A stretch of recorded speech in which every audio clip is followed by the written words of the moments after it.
गौर प्रेमानंदे हरि हरि बोल। गौर प्रेमानंदे हरि हरि बोल।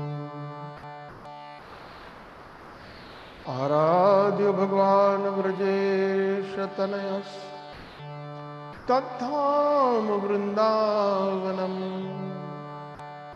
रम्या काचिदुपासना व्रजवधुवर्गेण तया कल्पिता। श्रीमद्भागवत पुराणयमलम् प्रेम पुमार्थो महान्। श्री चैतन्य महाप्रभोर्मतैदम् नायत्र आग्रह परः। नारायणं नमस्कृत्यं नरं चैव नरोत्तमं देवीं सरस्वतीं व्यासं ततो जयौदीरये। शृण्वन्ता स्वकथा कृष्ण पुण्यश्रवण कीर्तनम हृदयन्तस्त भद्राणि विदुनोति सुहृत्सतां। नष्टप्रायेषु अभद्रेषु नित्यं भागवत सेवया भगवती उत्तम श्लोके भक्तिर्भवति नैष्ठिकी। वन्देऽहं श्रीगुरो श्रीयुतपदकमलं श्रीगुरो वैष्णवांश्च श्रीरूपं साग्रजातं सहगण रघुनाथान्वितं तं सजीवं साद्वैतं सावधूतं परिजन सहितं श्रीकृष्ण चैतन्य देवं श्री राधा कृष्ण पादान् सहगण ललिता श्री विशाखान्वितांश्च।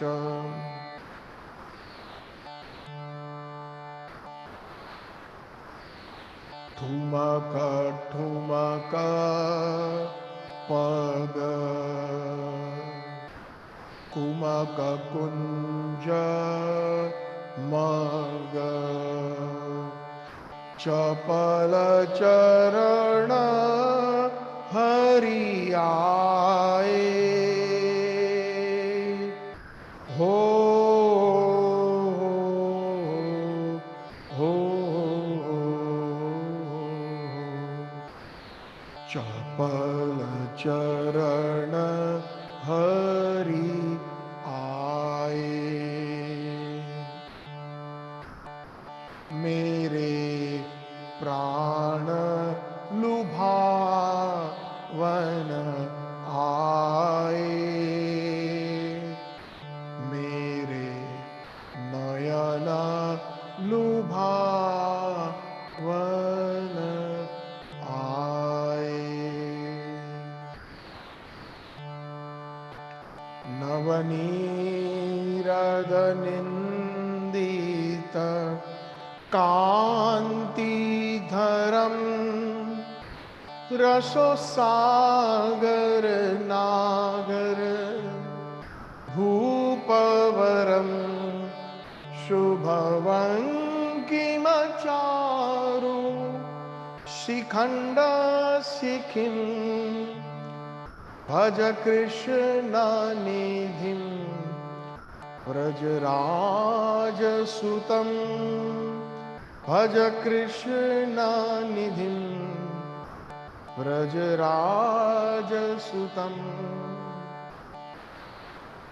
राधिका सरोदेन्दु निन्दिमुख मंडली वंदिये श्रीपाद वृषभानु नंदिनी वंदिये श्रीपाद पद्म वृषभानु नंदिनी वंदिये श्रीपाद पद्म वृषभानु नंदिनी।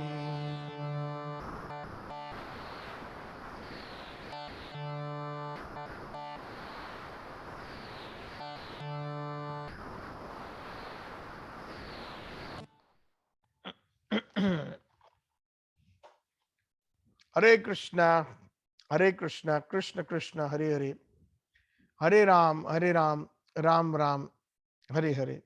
આજે સોમવાર માર્ચની 21મી 2022 પુનઃ આપણે ભેગા થયા છે ગ્રંથરાજ શ્રીમદ ભાગવતજી નું સેવન કરવા। આ ભાગવતજી જે સાક્ષાત કૃષ્ણની લીલા, કૃષ્ણનું નામ, કૃષ્ણના પાર્ષદ, કૃષ્ણનો ભગવત પ્રેમ આપનારું આપણા પર એવી કૃપા કરે જેથી આપણને શુદ્ધ ભક્તિનો સાર આપણે સ્વીકારીએ હૃદયના અંતરકરણમાં, જેથી રાસેશ્વરી શ્રી રાધાજી અને શ્યામ સુંદર નંદનંદન પ્રસન્ન થાય। ગુરુવર્ગની કૃપાથી, આચાર્યગણની કૃપાથી આ ભાગવતજી, ભાગવત ગ્રંથ અને ભાગવત વ્યક્તિઓ આપણા પર એવી વિશેષ કૃપા કરે, એવી આ દાસની દૃઢ પ્રાર્થના અને અભિલાષા। આપણે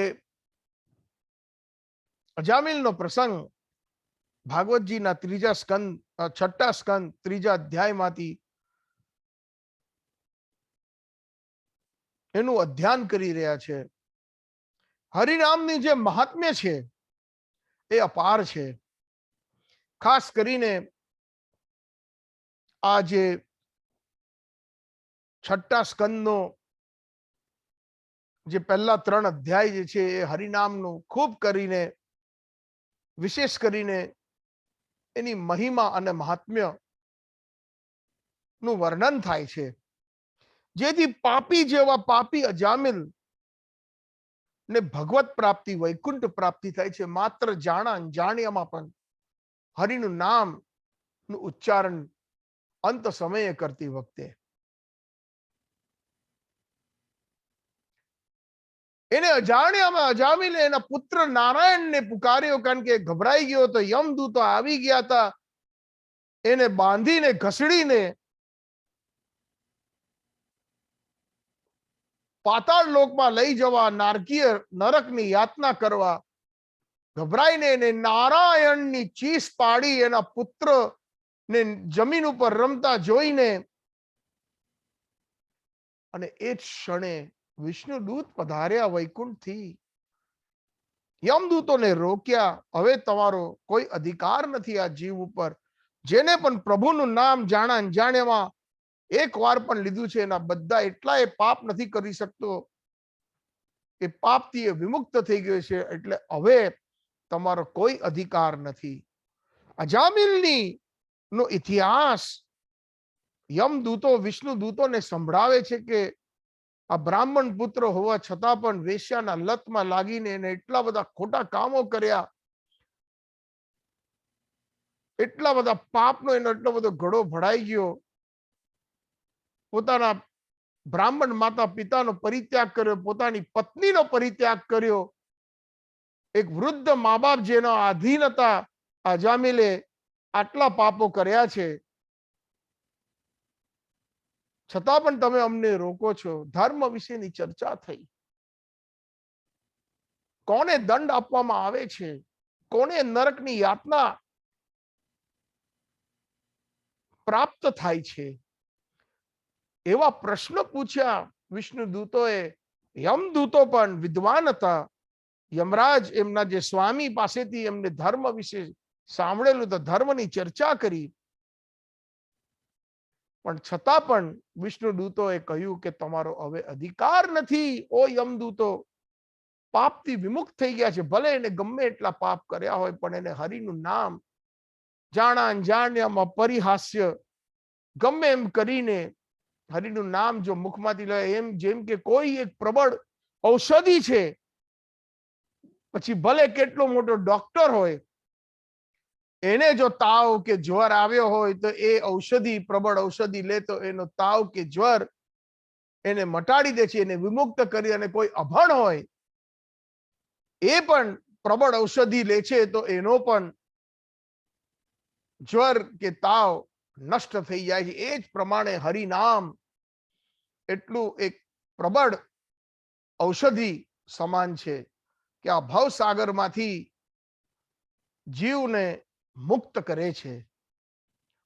અને તમને અમારા પર જો વિશ્વાસ ના આવતો તમે જાઓ તમારા સ્વામીને પૂછો ધર્મ વિશે.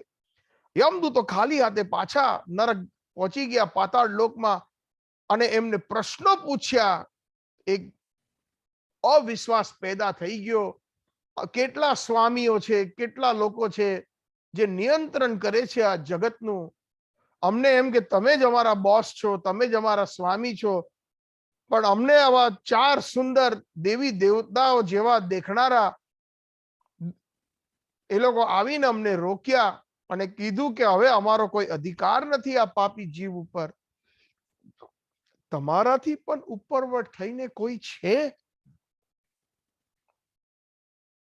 યમરાજ એ પછી કહ્યું કે હા, મારાથી એ ઉપરવટ કોઈ છે, મારાથી એ ઉપરવટ થઈને કોઈ છે. અને પછી એ વર્ણન કરે છે યમરાજજી કે ચંદ્ર, સૂર્ય, આકાશ, વાયુ ઇત્યાદિ કેટલા દેવી દેવતાઓ બધાથી ઉપર વિષ્ણુ, શંકર, મહાદેવ, બ્રહ્માજી કરતા પણ ઉપર વટ થઈને કૃષ્ણ છે.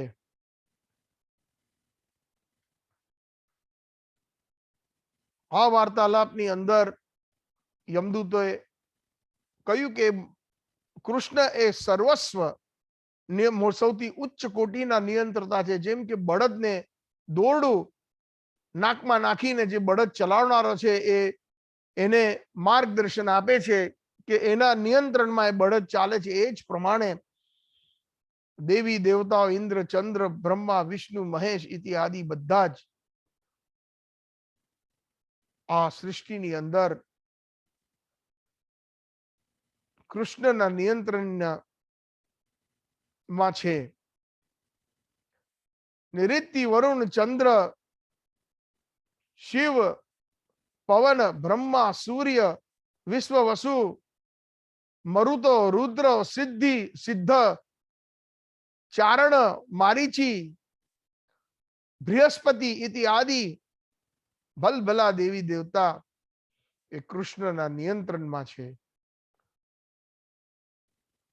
કૃષ્ણ બધી જગ્યાએ છે, છતાં પણ જેમ કે આપણા બીજી ઇન્દ્રિયો આંખ સિવાય જોઈ નથી શકતી, છતાં પણ માયાના આવરણમાં આપણે કૃષ્ણને જોઈ નથી શકતા. કૃષ્ણ એ સંપૂર્ણ રીતે સ્વરાજ છે, સ્વતંત્ર છે, સંપૂર્ણ રીતે એ બધાનો જ ઈશ્વર છે. ઈશ્વર પરમ કૃષ્ણ સચ્ચિદાનંદ વિગ્રહ અનાદિરાદિર ગોવિંદ સર્વ કારણ કારણમ. પરમ ઈશ્વર છે. આપણે બધા મિની ઈશ્વર છીએ, નાના ઈશ્વર છીએ, કારણ કે આપણા બધામાં કૃષ્ણના ગુણો છે નિયંત્રણ કરવાનો. ચાહે પછી ભૌતિક જગતમાં હોય કે સ્વર્ગીય લોકમાં હોય કે નરકીય લોકમાં હોય કે વૈકુંઠમાં હોય, બધામાં નિયંત્રણ કરવાના ગુણો છે. પણ જે મહાનિયંત્રતા છે એ કૃષ્ણ જ, ઈશ્વર પરમ કૃષ્ણ, પરમ ઈશ્વર, જેનું સચ્ચિત આનંદ રૂપ છે. અનાદિરાદિર ગોવિંદ, એમનાથી પર કોઈ છે નહીં. એ સૌથી આદિ પુરુષ એ છે. ગોવિંદમ આદિ પુરુષમ તમાહમ ભજામી. બ્રહ્માજી કહે છે હું તમને વંદન કરું છું હે આદિ પુરુષ ગોવિંદ, જે સર્વ કારણ કારણમ, બધા જ કારણના કારણ છે. જન્માદિ યસ્ય. ભાગવતજી અને વેદાંત સૂત્રના પહેલા બે શબ્દ છે જન્મ આદિ, પહેલા ત્રણ શબ્દ યસ્ય. હે કૃષ્ણ, તમારામાંથી જ બધું ઉત્પન્ન થાય છે. એનો ભાર, એનું મેન્ટેનન્સ અને સંહાર એ તમે જ કરો છો. જન્મ આદિ યસ્ય.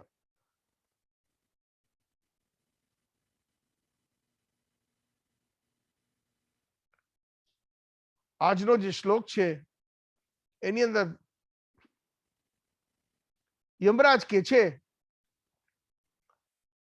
ધર્માંતુ સાક્ષાત ભગવત પ્રણીતમ ના વૈ વિદુર ઋષયો ના અપી દેવાહ ના સિદ્ધ મુખ્ય અસુરા મનુષ્યાઃ કુટ नु विद्याधर चारणाद्यः. बहुत सुंदर श्लोक છે આ. એનો સાર ગ્રહણ કરવાનો પૂર્ણ રીતે પ્રયત્ન કરજો. ધર્માંતુ સાક્ષાત ભગવત પ્રણીતમ ના વૈ વિદુર ઋષયો ના અપી દેવાહ ના સિદ્ધ મુખ્ય અસુર મનુષ્યાઃ કુટો વ વિદ્યાધર ચારણાદ્યઃ. ધર્માંતુ સાક્ષાત ભગવત પરિણામ.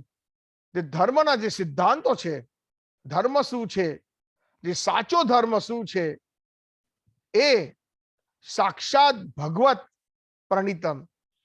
એ ભગવાન, એ સાક્ષાત એ આધાર છે સાચા ધર્મનો. હા, ભગવાન પોતે એ સાચા ધર્મ ને ઉત્પન્ન કરનારા છે. ન વય વિધિર ઋષયો ના આપી દેવઃ. ના વય વિદુ, અને વય એટલે ખરેખર સાચે સાચ. વિદુર એટલે જાણવું. સાચે સાચ ઋષિઓ પણ અમુક નથી જાણતા. ના અપી દેવતા દેવાહ, દેવતાઓ પણ નથી જાણતા. ન સિદ્ધ મુખ્ય અસુરા મનુષ્યાઃ, સિદ્ધલોકની અંદર, જે સ્વર્ગની અંદર સિદ્ધલોક છે, એની અંદર તાના જે નિવાસીઓ છે, ભૂર ભૂર સ્વહર જનર મહર તપ અને સત્ય, એટલે તપલોક ને સિદ્ધલોક કહેવાય છે. જે પાંચમું સ્વર્ગ છે, બહુ ઉચ્ચ કોટીના સાત્વિક જે સિદ્ધિ જેને પ્રાપ્ત કર્યું હોય ત્યાં નિવાસ કરે છે. તો ન વય સિદ્ધા, સિદ્ધ લોકમાં રહેનારા પણ એ લોકો પણ નથી સમજી શકતા કે સાચો ધર્મ શું છે, મુખ્ય ધર્મ શું છે. મુખ્ય અસુરા મનુષ્યાઃ, અને રાક્ષસો પણ નથી સમજી શકતા અને મનુષ્ય પણ નથી સમજી શકતા. કુટોના વિદ્યાધર ચારણ, અને વિદ્યાધર અને ચારણ. વિદ્યાધર એટલે જે જ્યાં આગળ સંગીત વગેરે બહુ સરસ નિપુણ એવો લોક છે, જ્યાં આગળ ગંધર્વો વિદ્યાધરો નિવાસ કરે છે, એ લોકો પણ પૂર્ણ રીતે સાચો ધર્મ શું છે. અને આદ્ય, આદ્ય એટલે બીજા બધા અન્ય લોકો, અન્ય દેવી દેવતાઓ, મનુષ્યો પણ મુખ્ય રૂપી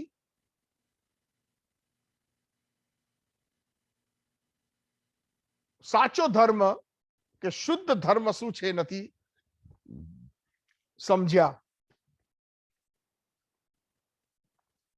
જ્યારે વિષ્ણુદૂતોએ યમદૂતોને આહ્વાન કર્યું, ચેલેન્જ કર્યું, એ લોકોને રોક્યા ટોક્યા, અને જ્યારે પેલો વાર્તાલાપ થયો ધર્મ વિશે, પૂછ્યું એમને વિષ્ણુદૂતો કે તમે ધર્મ જાણો છો, ત્યારે યમદૂતો એક શ્લોકમાં કહ્યું હતું વેદ પ્રણિહિતો ધર્મ. બહુ સરસ છે, આ સમજવા જેવું છે. અર્થાત વેદોની અંદર જે ધર્મ વિશે વ્યાખ્યાન કરી છે એને ધર્મ કહેવાય. પણ યમદૂતોને એ ખબર નથી કે વેદોની અંદર પણ જે વિધિઓ, જેમ કે કર્મકાંડ અને બીજી અન્ય વિધિઓ જે છે એ દિવ્ય નથી, એ સાત્વિક છે. હા, ફરીથી સમજવા જેવું છે, વેદોની અંદર બધું જ દિવ્ય નથી, હા સાત્વિક જરૂર છે. એટલે વેદ પ્રણિહિત ધર્મ, જે યમદૂતોએ આ જે શ્લોકની અંદર આ વાક્ય બોલ્યા કે વેદ જે જાણે છે એ ધર્મ વિશે જાણે છે, અને એ વેદની અંદર જે સાત્વિક જે શિક્ષાઓ છે, ધર્મના અલગ અલગ વિભાગો, એ શેના માટે છે કે સમાજની અંદર સુખ અને શાંતિની વ્યવસ્થા બની રહે.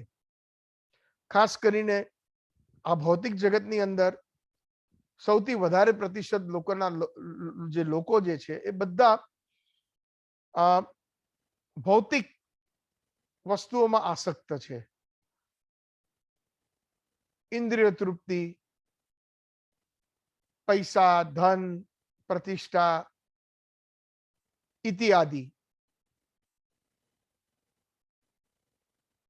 તો જે ભૌતિકવાદીઓ હોય છે એ લોકો જે ખાસ કરીને એકદમ ગ્રસ્ત કે આસક્ત હોય ભૌતિક વસ્તુઓમાં, તો એ લોકો નિશ્ચિત પાપ કરે, એ લોકોમાં નિશ્ચિત લોભ હોય. તેના માટે વેદોએ એક બહુ સારા ઉપાયો આપ્યા છે કે ભાઈ જેથી ભૌતિક વસ્તુની અંદર રહેવા છતાં પણ ધીમે ધીમે સાત્વિક થઈ અને શુદ્ધ સત્વમમાં પ્રવેશ કરે. એટલા માટે વેદોની અંદર આ બધા નિયમો અને અલગ અલગ વિધિ, જેથી વ્યક્તિ ધીમે ધીમે સાત્વિક અને પછી એનાથી પર થઈ જાય. યમદૂતોને એ જ્ઞાન નહોતું કે જે દિવ્ય ધર્મ કોને કહેવાય, અને એટલા માટે એ લોકો અજામિલને લઈ જવા તૈયાર હતા. અને એ લોકોએ આશ્ચર્ય પણ પામ્યું જ્યારે વિષ્ણુદૂતો એમને રોક્યા. અને જે ભૌતિકવાદીઓ હોય છે, જેની શ્રદ્ધા વેદોમાં પણ છે, વિધિઓમાં છે. ભગવદ્ ગીતામાં ભગવાન બીજા અધ્યાયમાં કહે છે, વેદવાદ રતાહ પાર્થ ના અન્યત અસ્થિતિવાદીના. અર્થાત જે વેદોનો ભૌતિકવાદીઓ જે વેદોને માને છે, અને એ લોકોનું માન્યતા એવી છે કે વેદોની પર જે વિધિઓ છે એની ઉપર બીજું કશું નથી. અને ભારતમાં પણ આજની તારીખમાં પણ તમે જુઓ, પહેલા પણ ભૂતકાળમાં, અત્યારના કાળમાં અને ભવિષ્યમાં પણ એવા લોકો હશે જે લોકોને વેદોની વિધિઓ બહુ પ્રિય છે, પણ જરાય એની પાછળ એનો ધ્યેય, લક્ષ્ય કે કશું સમજણ વગર. એનો સાચો અર્થ એ છે કે ધીમે ધીમે વ્યક્તિ કોઈ નિમ્ન વિચારનો હોય કે નિમ્ન જેની ચેતના હોય એને પ્રોત્સાહન આપી અને એની ચેતનાનો વિકાસ થાય. એક સાધારણ ઉદાહરણ આપું તમને લોકોને. જેમ કે આપણે અહીંયા આગળ નોર્થ અમેરિકામાં ખાસ કરીને તમે લોકોએ સાંભળ્યું હશે, એક સંસ્થા છે જેનું નામ છે AA,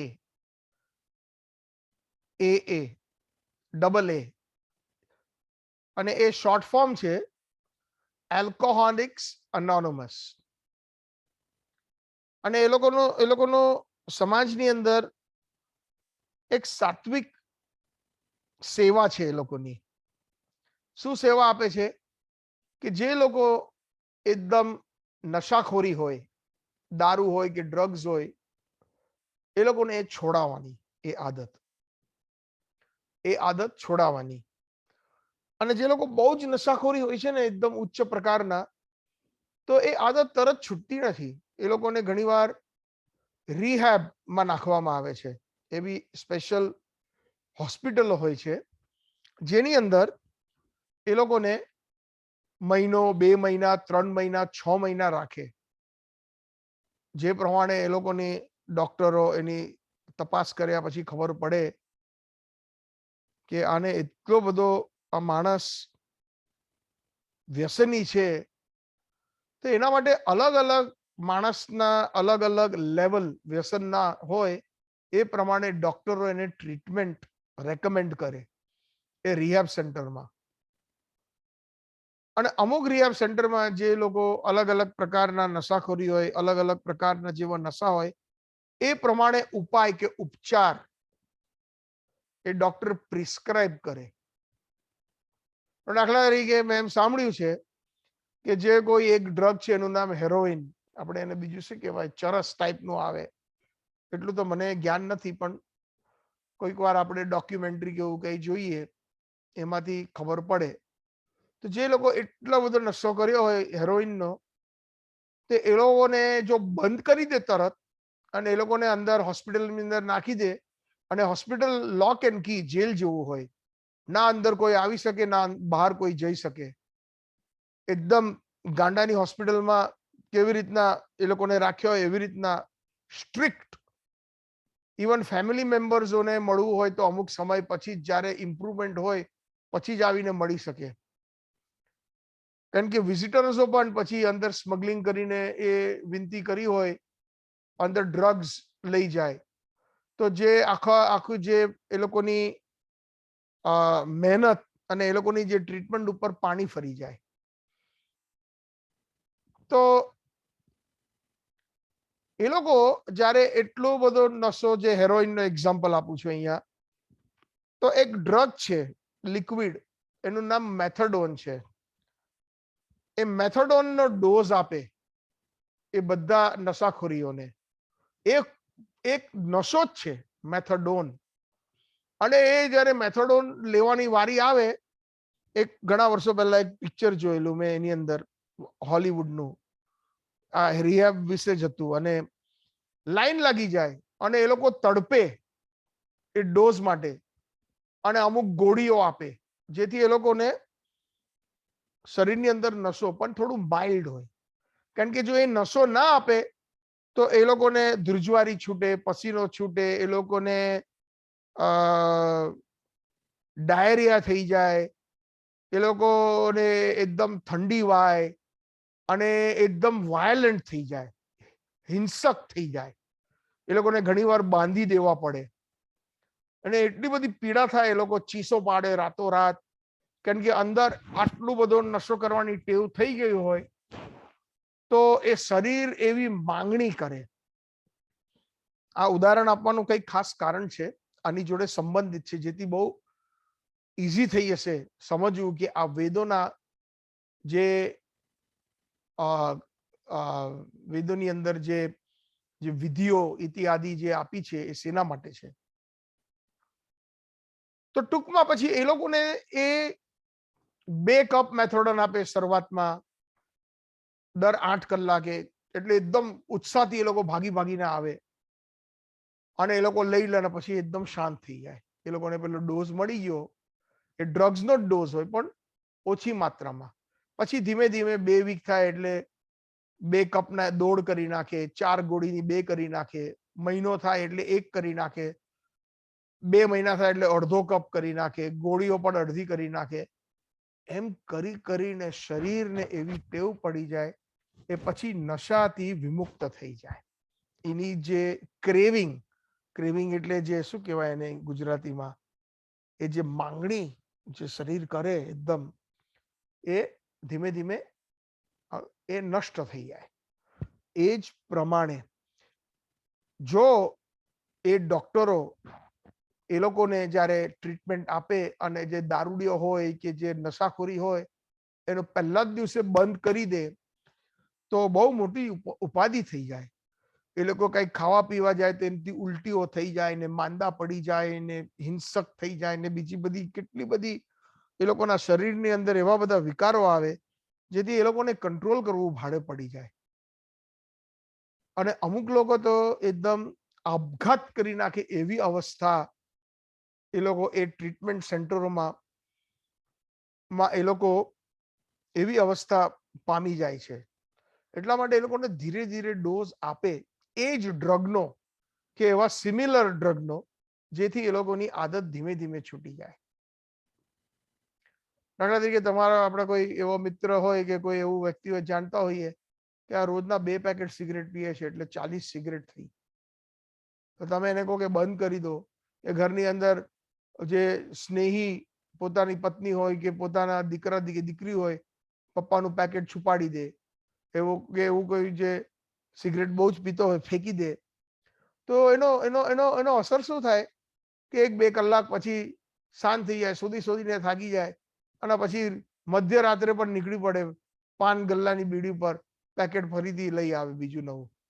તો પેલા પૈસા તો ફેસ થઈ જ ગયા, ફેંકી દીધા. પણ કોઈ બુદ્ધિશાળી વ્યક્તિ હોય એને પ્રેમથી કે ભાઈ ઓકે તમે બે પેકેટ પીઓ છો, હવે એક કામ કરો, દોઢ પીઓ. હવે ધીમે ધીમે મહિના પછી તમે દોઢનું 1 કરી નાખો, 1નું અડધું કરો, અડધાનું તમે પા કરી નાખો, અને પછી ધીમે ધીમે તો એ રીતે એની સિગરેટ પીવાની જે તંબાકુનું જે વ્યસન છે એ છૂટી જાય. આ જે સાયકોલોજીકલ મનોવૈજ્ઞાનિક જે ટ્રીટમેન્ટ છે, તો આ પણ ભગવાને પણ એટલું સરસ મનોવૈજ્ઞાનિક ટ્રીટમેન્ટ છે વેદોના માધ્યમથી, કે જેઓ કોઈ બહુ તમોગુણી હોય, જે કોઈ એટલું એકદમ નશાખોર, શેનો નશોખોર? નશાખોર એટલે ભૌતિક વસ્તુઓને ના, એ લોકોને ધર્મની એટલી જ પરવા હોય કે વધારે ને વધારે પૈસા કમાય, વધારે ને વધારે એનો લોભ પૈસાનો અને આસક્તિઓ, તો એ ધીમે ધીમે વિધિઓના માધ્યમથી એ વ્યક્તિ સાત્વિક થાય અને એમાંથી એ ધીમે ધીમે ધીમે એ જે તમોગુણ અને રજોગુણ જે નશો છે એ ધીમે ધીમે ઉતરી જાય, સતોગુણ ઉપર એ સ્થિત થાય અને પછી એને ખરી ભક્તિ શું છે એને સમજ પડે, જે સતોગુણથી પણ પર છે. તો વેદૈશ્ચ સર્વૈર અહમ એવ વેદ્ય, કૃષ્ણ કહે છે કે વેદોનો એકચ્યુઅલ જે સાચો ધર્મ છે એ મને જાણવાનો છે. અને જે લોકો સાચો ધર્મનો સાર નથી જાણતા, તો માત્ર એ વેદોના જે વિધિઓ છે એની અંદર જે લોકો આસક્ત છે, વેદવાત રતા એટલે એવી આસક્તિ, વેદોની વિધિઓની આસક્તિ. અહીંયા આ શ્લોકની અંદર કહ્યું છે કે સાચો ધર્મ છે કે નિત્ય ધર્મ છે એ જે ભગવાને સ્વયં આપેલો છે. ધર્માંતુ સાક્ષાત ભગવત પ્રણીતમ. કોઈ એરા ગેરા વ્યક્તિએ કે જે 3 ગુણથી ગ્રસ્ત છે, તમોગુણ, રજોગુણ કે ઇવન સતોગુણ વાળો વ્યક્તિ છે, એને ધર્મની વ્યાખ્યા નથી આપી. સાચી ધર્મની વ્યાખ્યા તો એને આપી છે જે સ્વયં અચ્યુત છે. કૃષ્ણનું એક નામ છે અચ્યુત. છૂત એટલે આ 3 ગુણમાં એનું પતન થયું હોય, કે 3 ગુણ જેના પર કાબુ કરી લે એને છૂત કહેવાય. આપણે બધા છૂત છે, તમોગુણ, રજોગુણ અને સતોગુણના આધીન છે. આ ભાગવતજીમાં કહ્યું છે કાલ કર્મ ગુણાધીનો દેહ અયમ પંચભૌતિકા. કાળ, આપણું જે દેહ જે છે એ કાળના આધીન છે. એક એક ક્ષણે આપણે વૃદ્ધ થઈએ છીએ, આપણા પર કેટલા બધા વિકાર આવે છે. જે શક્તિ આજથી 20 વર્ષ પહેલા હતી એવી શક્તિ રહી નથી. આ કાળનો જે પ્રભાવ છે, પ્રભુપાદજી કહે છે કે જેવો આપણે જન્મ લઈએ છીએ એવું તરત મૃત્યુ તરફ એક એક ક્ષણ આપણને મૃત્યુ તરફ લઈ જાય છે. તો કાળ, કર્મ, કર્મના આધીન અને ગુણ, કર્મને આ 3 ગુણના આધીન છે. દેહ અયમ પંચ ભૌતિકા, આ 5 મહાભૂતનો આધીન છે. આપણે જે આ શરીર અહીંયા આગળ પ્રાપ્ત કર્યું છે, તો એવા વ્યક્તિઓ ધર્મની શું વ્યાખ્યા કરવાના, કે સાચો શુદ્ધ ધર્મ શું છે એ લોકોને શું સમજણ પડવાની. દેવી દેવતાઓ પણ અહીંયા કહેવામાં આવ્યું છે કે ચારણો, સિદ્ધ, મોટા ઋષિઓ પણ નથી સમજ, કારણ કે આ બધા બહુ તો ઉચ્ચ કોટી સાત્વિક ગુણમાં સ્થિત છે, પણ શુદ્ધ સત્વમ એટલે શુદ્ધ ભક્તિ માં એમની ચેતના હજુ સ્થિત નથી. એટલા માટે એ લોકો જે નિત્ય અને દિવ્ય વસ્તુ વિશે ના વિશ્લેષણ કરી શકે છે, ના એ લોકો પોતે સમજી શકે છે. બહુ મહત્વનું છે આ સમજવું. ભગવાન પૂર્ણ પુરુષોત્તમ પરફેક્ટ છે, એટલે એમની વાણી પરફેક્ટ છે. એટલા માટે ધર્માંતુ સાક્ષાત ભગવત પ્રણીતા. ભગવાને જયારે ભગવદ્ ગીતામાં એમને ઉપદેશ જે આપ્યો છે, કારણ કે ભગવાન બધી જ રીતે પૂર્ણ પુરુષોત્તમ એ પરફેક્ટ છે, એટલે એમ જે પણ કોઈ કાર્ય કરે એ પરફેક્ટ છે. એમની વાણી પણ એ સાક્ષાત ભગવત પ્રણીતમ જે શાસ્ત્ર છે. શ્રીમદ ભાગવત એ ભગવાનની લીલાઓ, ભગવાનના શબ્દ, ભગવાનના ગુણગાન, ભગવાનના જે શુદ્ધ ભક્તો છે, જે 3 ગુણોથી પર છે, એનું વર્ણન છે શ્રીમદ ભાગવતમ. એટલે શ્રીમદ ભાગવતમ પરફેક્ટ છે. એટલા માટે ધર્માંતુ સાક્ષાત ભગવત પ્રણીતમ. શ્રીમદ ભાગવત મહામુનિ કૃતે કિમ વા પરે ઈશ્વર સદ્યો અવરુદ્યતે અત્ર કૃતુભી શુશ્રુભી તત્ક્ષણાત. આ વર્ણન આપણે કરેલું છે પહેલા ભાગવતજીના પહેલા શ્લોકમાં, મંગલાચરણ પછી, એટલે શ્લોક નંબર 2. વ્યાસદેવ પોતે જે મહાવિષ્ણુનો અવતાર છે, કૃષ્ણના અવતાર છે, એ પોતે કે છે શ્રીમદ ભાગવત મહામુનિ કૃતે. મહામુનિ એટલે પોતે, મેં પોતે એ રચના કરી છે ભાગવતજીની. એટલે ધર્માંતુ સાક્ષાત ભગવત પ્રણીતમ. આ જે 3 શબ્દ આ શ્લોકમાં જે શરૂઆત થઈ, કિમ વા પરે, બીજા કોઈ ગ્રંથની જરૂર નથી, ના કોઈ વેદોના બીજા કોઈ ગ્રંથની, ના કર્મકાંડ ગ્રંથોની જરૂર છે, ના વિધિ પરાયણ વેદોના ગ્રંથોની જરૂર. કિમ વા, કારણ કે વ્યાસદેવે જ બીજા બધા વૈદિક ગ્રંથો એમને રચના કરી, પણ પોતે કે છે કે બીજા કોઈ ગ્રંથોની હવે આવશ્યકતા નથી, કારણ કે મેં મારા પરિપક્વ, મારી મેચ્યોરિટીમાં આ ભાગવતજીની રચના કરી મારા ગુરુદેવની કૃપાથી. મારા ગુરુદેવે મને સમજાવ્યો, નારદજીએ, કે વ્યાસ તે ઘણું બધું વેદોની અંદર તે વિશ્લેષણ કર્યું છે, ધર્મ, અર્થ, કામ અને મોક્ષ વિશે. પણ મારું જો તું માને તો એક બીજો નવો ગ્રંથની રચના કર, જે અમલ છે. મલ એટલે જેની અંદર ડાઘ હોય, અમલ એટલે બિલકુલ ડાઘ વગરનો. ડાઘનો અર્થ થયો તમોગુણ, રજોગુણ અને સતોગુણ. તો વેદોના જેટલા બધા ગ્રંથો છે એની અંદર કશે ને કશે દાગ છે, સતોગુણનો પણ દાગ છે. પણ ભાગવતજી એ અમલ પુરાણ છે, જેની અંદર બિલકુલ આ 3 ગુણથી પર છે. ધર્મ પ્રોજિત કૈતવ અત્ર. આગળ આ શ્લોકમાં જે બીજો શ્લોક ભાગવતજીનો, ભાગવતજી એ જે અલગ અલગ કૈતવ ધર્મ નો પરિત્યાગ કર્યો છે. જે લોકોએ ભાગવતજી પાસેથી કઈ શીખવું હોય તો એક વસ્તુ એ લોકોને જોઈએ, એ અંદરથી એક જાતની આકાંક્ષા, એક જાતની એવી અભિલાષા હૃદયની અંદર અંતરકરણથી, એ જ માત્ર ક્વોલિફિકેશન છે, યોગ્યતા છે આપણી ભાગવતજી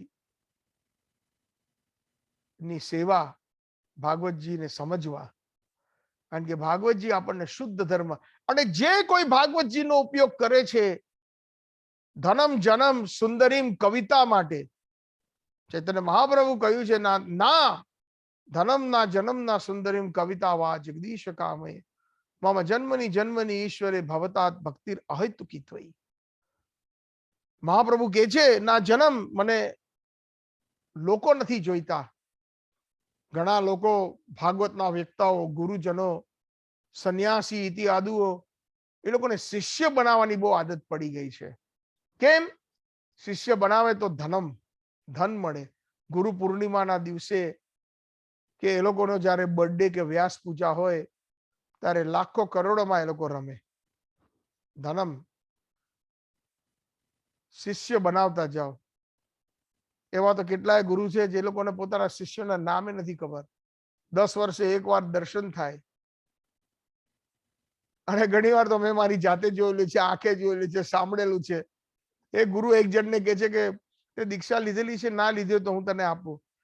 તે કે ગુરુ મહારાજ તમે જ મારા ગુરુ છો, તમે આજથી મને 8 વર્ષ પહેલા દીક્ષા આપેલી. અચ્છા. પરિહાસ્ય કરી નાખ્યો છે આજના સમાજની અંદર. ઢોંગી લોકો છે. પ્રભુપાદ કહે છે ચીટર્સ એન્ડ ધ ચીટેડ. જ્યાં આગળ ધુતારા ભેગા થયા હોય સમાજની અંદર, ત્યાં લોભીઓ ભૂખ્યા ના મરે. અને લોભીઓ અલગ અલગ રૂપની અંદર આવે. ઠગવા, ભગવામાં પણ એ લોકો ઠગવા આવે. ભગવામાં પણ એ લોકો ઠગવા આવે. સાવધાન અને સાવચેત રહેવું જોઈએ. ભાગવતજી જો કોઈ કથા માટે 1 પૈસો પણ લે તો એ ધર્મ પ્રોજિત નથી થયું. ભાગવતજીમાં પહેલા જ શ્લોકની અંદર પહેલા 2 શબ્દ ધર્મ પ્રોજિત. આજે જેથી શુદ્ધ તમે કિંમત શું લઈ શકો છો ભાગવતજીની? ભાગવત શું સમજ્યા? મોટા મોટા વ્યક્તાઓ નામો કહું તો તમે લોકો બધા કહેશો કે આ આલોચના કરે છે. લાખોમાં બોલી બોલાય છે એ લોકોની. તમારે પધરામણી કરવી હોય, 7 દિવસની ભાગવત સપ્તાહ કરવી હોય કે રામાયણ કરવું હોય, $1,00,000 મોટું ઘર જોઈએ, કાં તો 5 સ્ટાર હોટલમાં આખી એ લોકોની મંડળીને રેવા કરવા જોઈએ. સ્પેશિયલ ડિમાન્ડો, ફર્સ્ટ ક્લાસની ટિકિટો. તો શું સમજ્યા ભાગવતજી માટે? ભાગવતજીના બીજા કંસકનની અંદર જ લખ્યું છે કે જે લોકો વૈરાગી હોય છે એ જ સમજી શકે છે. અને એ લોકો વૈરાગી શું આ વૃક્ષોએ છાંવ આપવાની, છાયા આપવાનું છોડી દીધું છે? શું આ નદીઓએ જળ આપવાનું છોડી દીધું છે? શું લોકોએ જૂના વસ્ત્ર ફેંકવાનું છોડી દીધું છે? જે લોકો આસક્ત હોય છે ધનમ જનમ સુંદરીમ, અમુક લોકો તો પાછા વિલાસી હોય છે, રંગીન.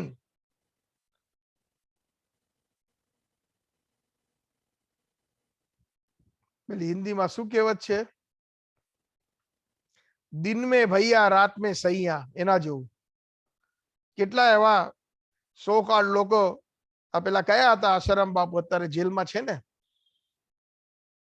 કેટલી વાર એમને, અને કેટલા એવા લોકો છે જે સાધુના રૂપમાં આવી જેનું માનપાન છે, કેટલી સ્ત્રીઓના બળાત્કાર કરે છે, બળજબરી. સ્ત્રી બિચારી આવે કે પુરુષ સાથે કે મને બાળક નથી. એ બાબા તમે એવા બ્લેસિંગ્સ આપો કે તમે એક કામ કરજો, મારા સેક્રેટરીને મળો, એ તમને બધું સમજાવી દેશે કેવી રીતના શું છે. અને એટલી બધી આસ્થા હોય છે સમાજની અંદર. લોકોને એવા મૂર્ખ પણ હોય છે કે પેલો સેક્રેટરી એને સમજાવે કે આટલી તમે દક્ષિણા આપો અને તમે તમારી પત્નીને મોકલી આપજો રાતના એમના ચરણ સેવા કરવા કલાક માટે, અને બાબા જે એમ કે એમ કરજો. બાકીની બધું તમે વસ્તુ સમજી ગયા હશો. એ લોકો ભાગવત રામાયણ ઉપર ચર્ચા કરે છે. મારે નથી બોલવું પણ છતાં પણ મને એવું બોલવાની ઈચ્છા થાય છે, કારણ કે આપણે એવા મૂર્ખ ના બનીએ.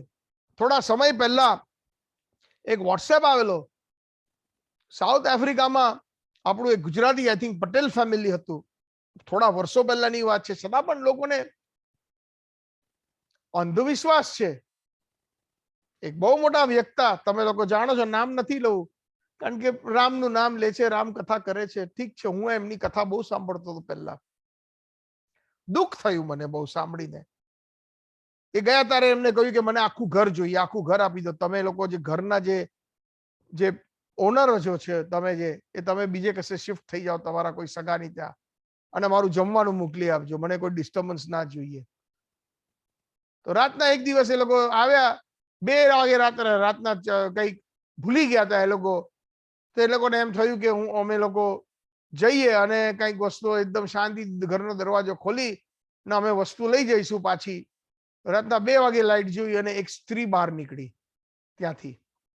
અને એ જે ગુજરાતી બાઈ હતો, તમે બિલીવ નહીં કરો કે સાધારણ ઘરની એક નારી, સારી નારી હતી, એના મોઢામાંથી તો એટલી ગાળો નીકળી છે એ બાપુ માટે કે એવો સાલો લફંગો, લુચ્ચો, હરામખોર ઇતિ આદિ એનથી ખરાબ કે એને અમારું ઘર જોઈતું હતું આવા વેશ્યા વેડા કરવા માટે.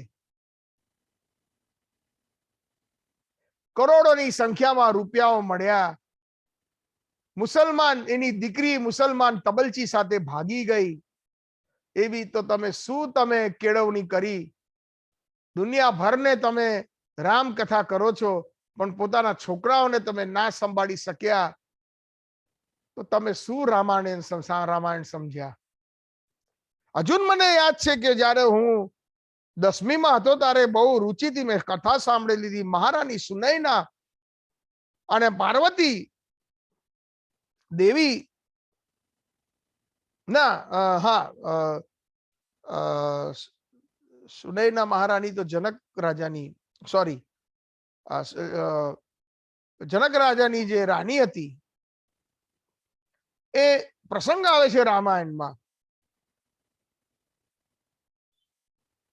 કે માં શિખામણ આપે છે સીતા દેવીને કે હવે તારો વિવાહ થશે, હવે અમે પરાયા થઈ ગયા, પણ તારું જે ઘર છે, જ્યાં તારો પતિ છે, એ જ તારું સંસાર છે. તારા પતિની ખૂબ સેવા કરજે. તારા પરિવારની અંદર તારા સાસુ સસરા, તારી બધી સાસુઓ, કૈકેયી, સુમિત્રા દેવી, કૌશલ્યા દેવી, બધાની બહુ સરસ તું સેવા કરજે. તારા પતિ રામે ખાધા પછી તું ખાજે. એ સંતુષ્ટ થયા કે નહીં, એના સુખ દુઃખમાં એમનો હંમેશા તું સાથ આપજે, એનો પરછાયો બની રહેજે. મહારાણી સુનૈના એટલું સરસ વર્ણન આપે છે, એને એની દીકરીને શિખામણ આપે છે, આંખમાં આંસુ આવી જાય.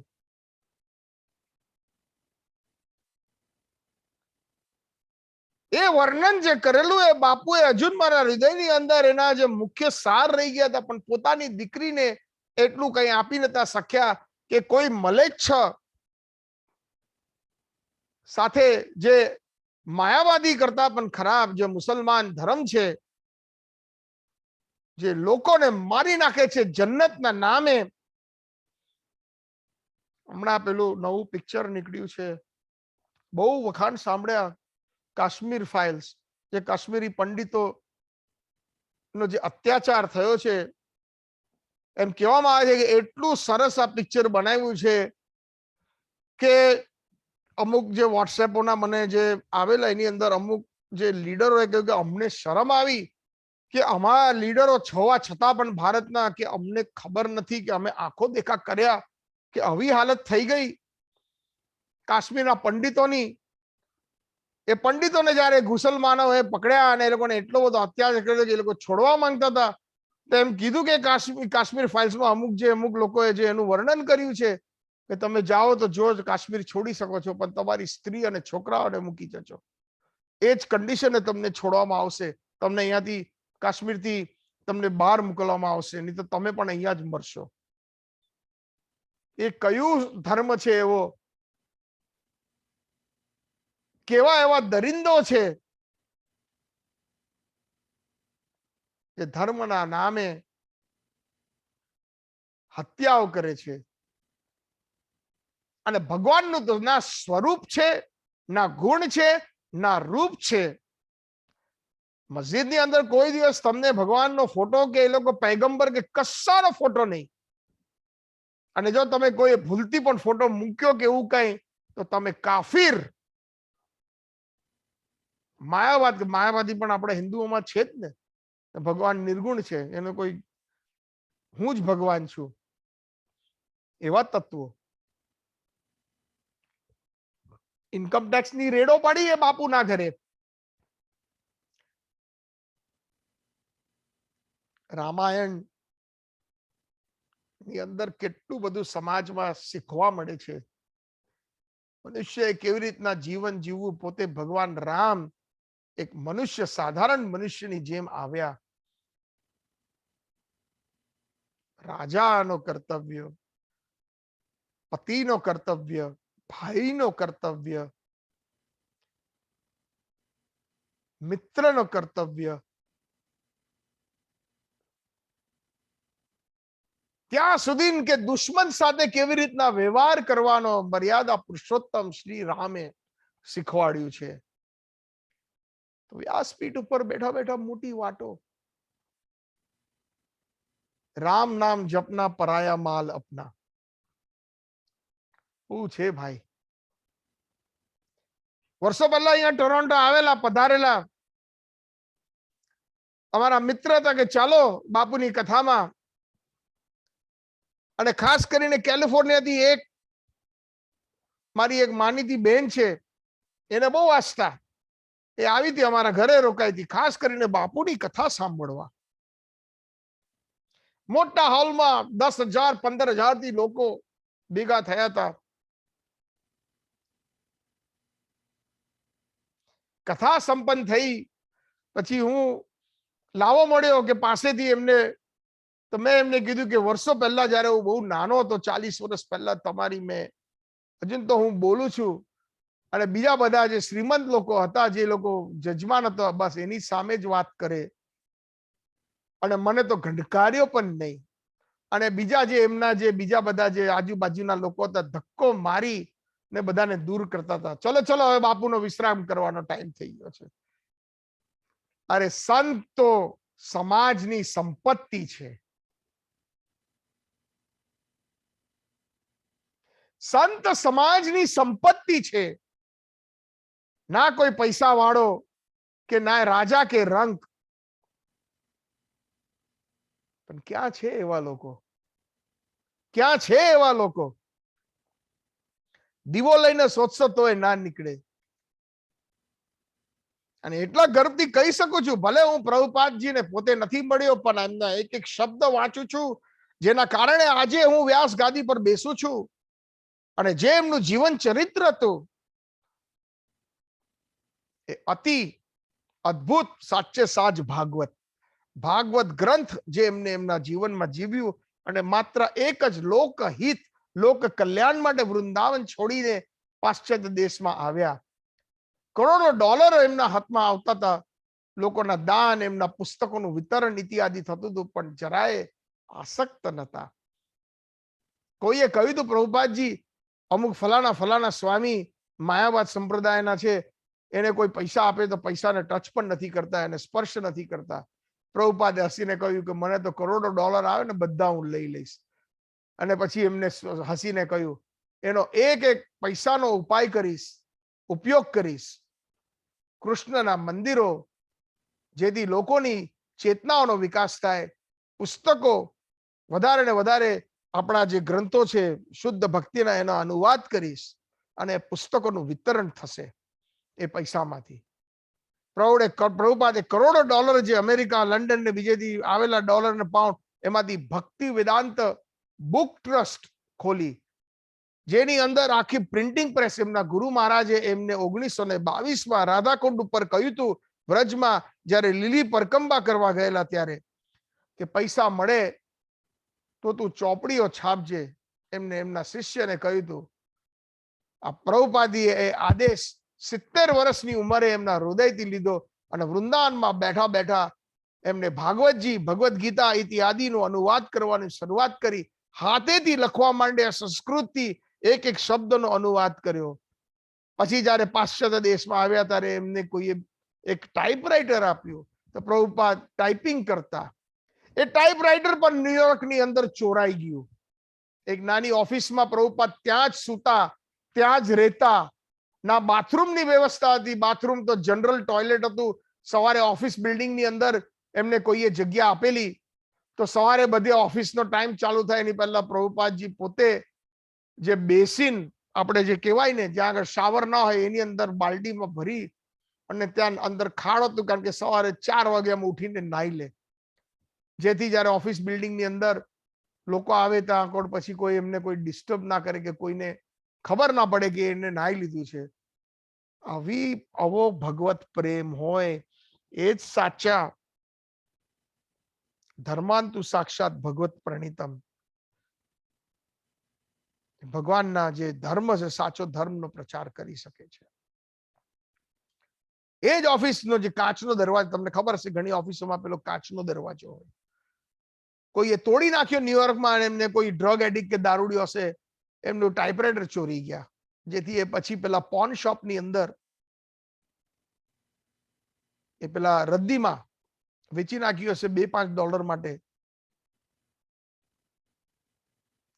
18,000 શ્લોક શ્રીમદ ભાગવતજીના, 700 શ્લોક ભગવદ ગીતાના, ચૈતન્ય ચરિતામૃત, નાની મોટી મળીને બધા જે વૈષ્ણવ ગ્રંથો શુદ્ધ 100 ઉપર તો ચોપડીઓનો અનુવાદ કર્યો. 1.5 કલાક ખાલી રાત્રે સુતા હતા પ્રભુપાદજી. 22.5 કલાક ભગવત ભક્તિમાં, માર્ગદર્શન આપવામાં, પ્રવચનો આપવામાં, મંદિરોની સ્થાપના કરવામાં, આ ગોરિયાઓને ધોડિયાઓને માર્ગદર્શન આપતા કે ભાઈ આવી રીતના મંદિરનો વહીવટ થાય. કેટલી વાર ઇન્ડિયાની અંદર જે બધા મંદિરો હતા એની અંદર એ લોકોને છેતરપિંડી થઈ ગઈ. કોઈ વાર કોન્ટ્રાક્ટર સિમેન્ટની જે જે પ્રભુપાદજી તો વિશ્વમાં અલગ અલગ ઠેકાણે જાય, પણ એ લોકો જે મંદિરનું બાંધકામ ચાલુ હોય તો ત્યાં એમના શિષ્યોને બેસાડી દીધો. કેટલી વાર છેતરપિંડી થાય. પ્રભુપાદજી કેટલા બિઝી હતા દિવસ રાત્રિ ગાઈડન્સમાં, મટીરિયલમાં, આમાં તેમાં. મુંબઈનું મંદિર જે જૂનું શરૂઆત થઈ હતી ઘણા વર્ષો પહેલા, 8-10 વર્ષ પહેલા, પણ સૌથી છેલ્લું એનું ઉદ્ઘાટન થયું. પ્રભુપાદજીના જીવનમાં એમના પિતા ગૌરમોહન દેને ભવિષ્યવાણી આપેલી, જ્યારે પેલો જ્યોતિષ આવેલો એની જન્મ કુંડળી, એની પત્રિકા કાઢી ત્યારે કીધું કે આ તમારો દીકરો બહુ દિવ્ય છે, કૃષ્ણ નામની ભક્તિનો પ્રચાર કરશે અને આખા વિશ્વની અંદર 108 મંદિરની સ્થાપના કરશે. જૂ મંદિર એ છેલ્લું હતું. જૂ મંદિરમાં જ્યારે પ્રભુપાદજી વિશ્વમાં જ્યારે અહીંયા ત્યાં ટ્રાવેલિંગમાં હતા, ત્યારે એ માણસ એટલો છેતરપિંડી વાળો હતો, એક મિસ્ટર નાયર વાળો, દક્ષિણ ભારતનો.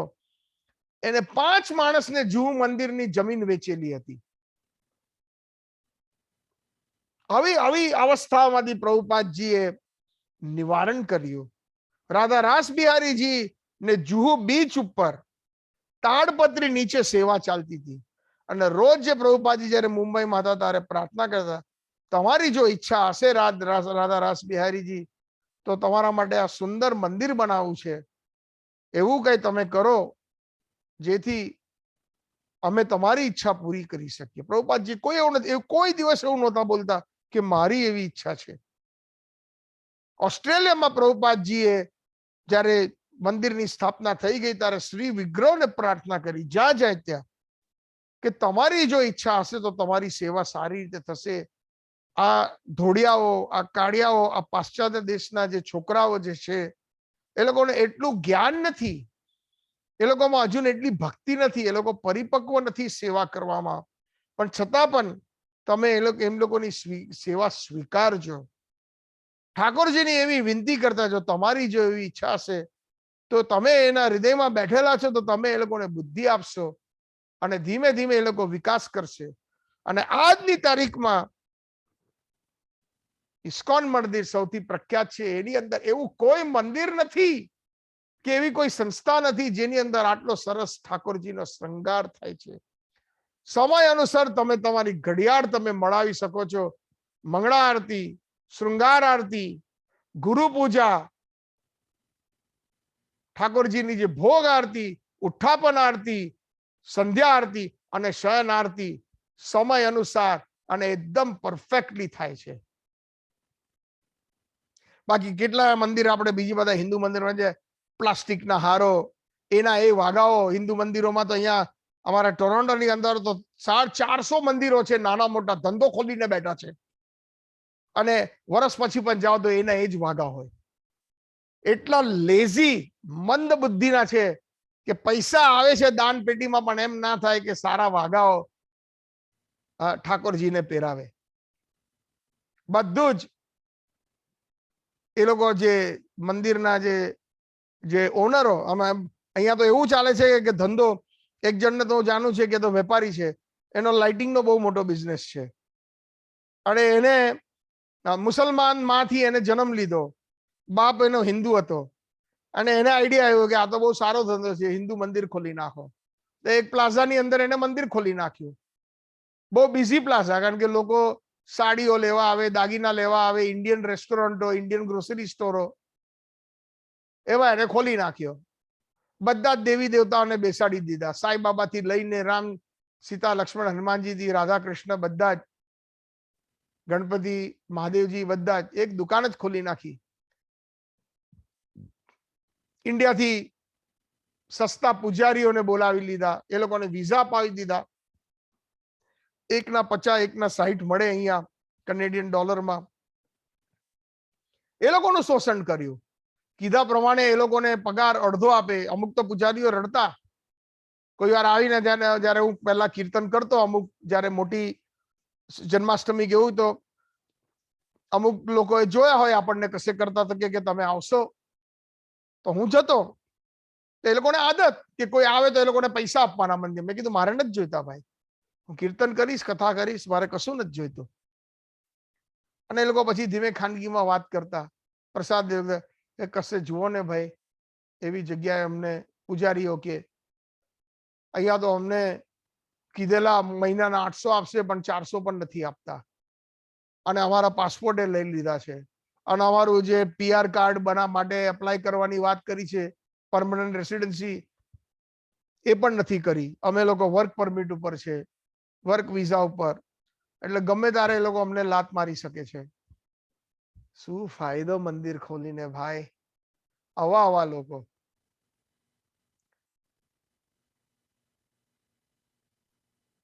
પોતાની પત્નીનો ડિવોર્સ કરીને ભાઈ બેઠા છે અને બીજી કોઈ સ્ત્રી જોડે લગ્ન કર્યા વગર સાથે રહે છે, અને વિધાઉટ ફેલ દર સરના આવે ગલ્લો ખાલી કરવા મંદિરની અંદર જે દાન પેટી હોય. અમુક વાર પૂજારીઓને તો ગાળો આપે, એવું સાંભળેલું છે. આ બધી વસ્તુ એટલા માટે નેગેટિવ વસ્તુ કહેવાનો અર્થ એમ છે કે આપણે છેતરાઈએ નહીં. ફલાણા બાપુના વખાણ ના કરીએ જ્યાં સુધી પૂરેપૂરી એની આપણે એનો ટેસ્ટ ના કરીએ. કોઈને પણ અંધવિશ્વાસ નહીં રાખવો. એટલા માટે ચોખ્ખું કહ્યું છે, ધર્માંતુ ભાગ સાક્ષાત ભગવત પ્રણીતમ. ફલાણા બાપુએ આ કહ્યું, વાત સારી છે, પણ શું એ ભગવત વાણી છે? That is the question. And moreover that, is that person at least following to a certain extent? થોડું ઘણું તો એ માને છે કે નથી માનતો, પોતાના જીવનમાં ઉતારે છે. 100% તો કોઈ નથી ઉતારી શકતું. એ પ્રભુપાદ જેવા જ શુદ્ધ ગુરુ કે સદગુરુ જ ઉતારી શકે છે. બાકી આ તમોગુણ, રજોગુણ અને સતોગુણથી જે ગ્રસ્ત હોય એ કોઈ દિવસ શુદ્ધ સત્વમાં તો પ્રવેશ નહીં જ કરી શકે જ્યાં સુધી એના પર ભગવત મહાકૃપા નથી થતી. એટલા માટે ભગવાન પણ ધર્માંતુ સાક્ષાત ભગવત પ્રણીતમનો અર્થ થયો, જે ભગવત ગીતામાં ભગવાન કહે છે, સર્વ ધર્માન પરિત્યજ્ય મામ એકમ શરણમ વ્રજ. બધા જ પ્રકારના જે ધર્મો જે છે, ભાઈ બ્રાહ્મણ કહે છે કે મારો પઠનમ યજનમ યજનમ, મારો આ બધો ધર્મ છે, આ વિધિ કરવી, તે કરવી.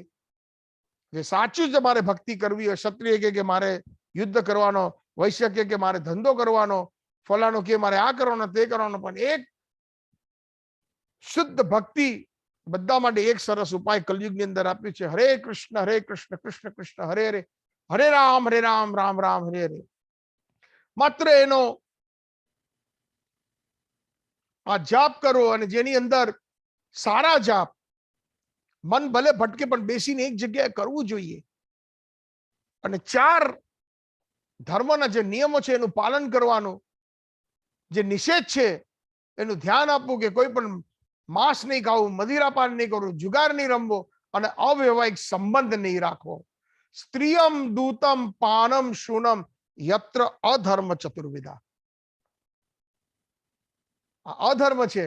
આજે 4 પરાઈ સ્ત્રીનો સંગ, પાનમ વ્યસન, શુનમ માંસનું ભક્ષણ કરવું, દ્યુતમ ગેમ્બલિંગ જુગાર રમવો, યત્ર આ અધર્મ એ અધર્મ છે ચતુર્વિધા. જ્યાં સુધી હૃદય સાત્વિક નહીં થાય ત્યાં સુધી સાંભળ્યું પણ સમજ્યા નહીં, એવી આપણી અવસ્થા થાય. ડુંગળી લસણ ઇતિ આદિ છોડી દેવું જોઈએ, કારણ કે તામસિક છે. તમસનો જો આપણે સંગ કરશો, જેવો અન્ન એવો ઓળકાર. પછી ગમે એટલી કથાઓ સાંભળી, ગમે એટલી માળાઓ જપી, પણ એવો જોઈએ એવો સારો શુદ્ધ ચેતનાનો વિકાસ નથી થતો. જેમ કે કોઈ નાવ ચલાવતો હોય અને એને લંગર નાખી દીધું મધધારાની અંદર, તો ગમે એટલી એ મહેનત કરે પણ એ નાવ આગળ વધે જ નહીં. એવી આપણા બધાની એવી અવસ્થા છે. ભૌતિક વસ્તુઓની આસક્તિ છૂટતી નથી, અને અમુક લોકોને ભગવત ભક્તિ જોઈતી હોય છે. બંને અસંભવ છે.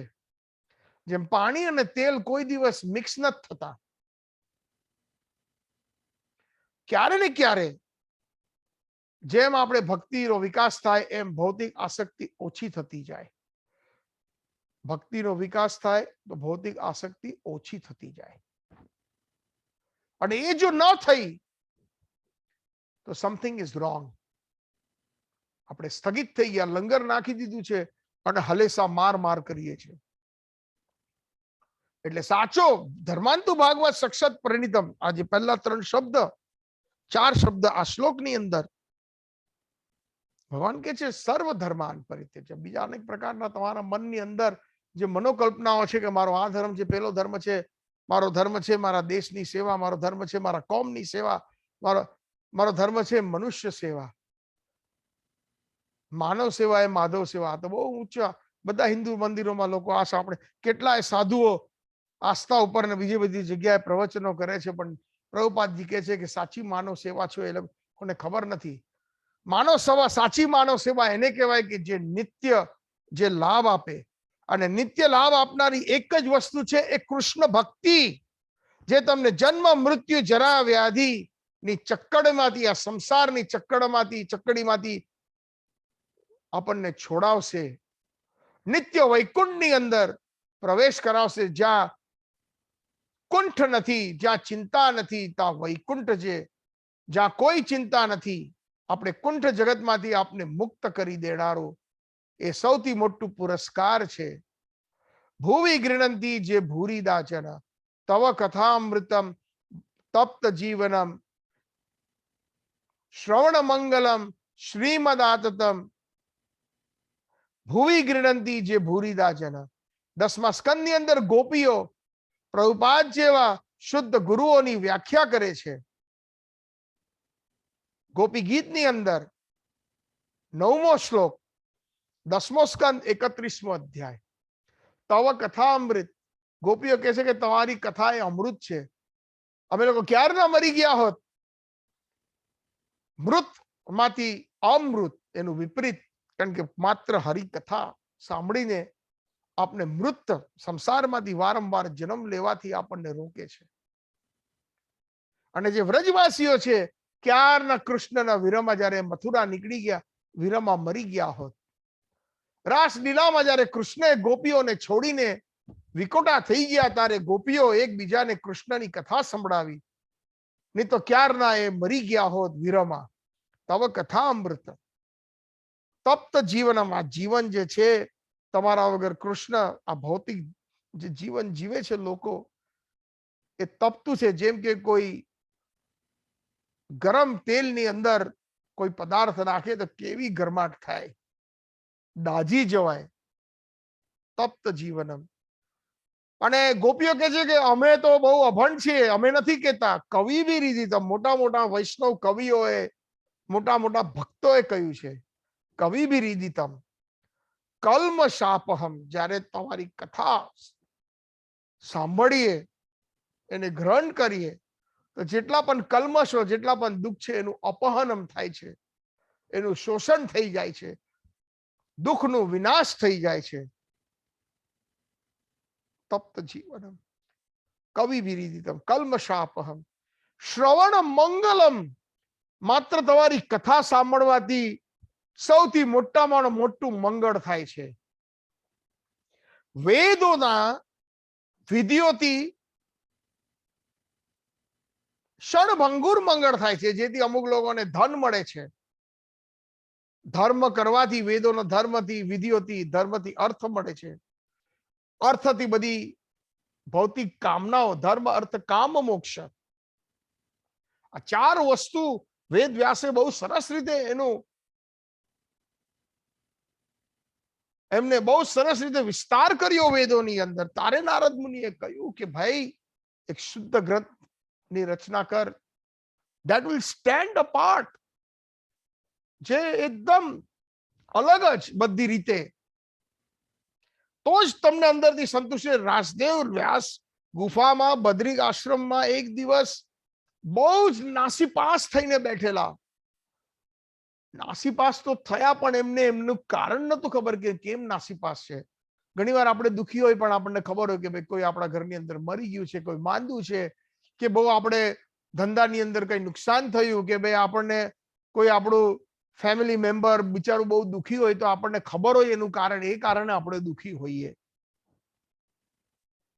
પણ વ્યાસદેવ આટલે સાક્ષાત મહાવિષ્ણુના અવતાર પોતે એવી લીલા ભજવી કે જાણતા નતા કે કેમ એ પોતે દુખી છે.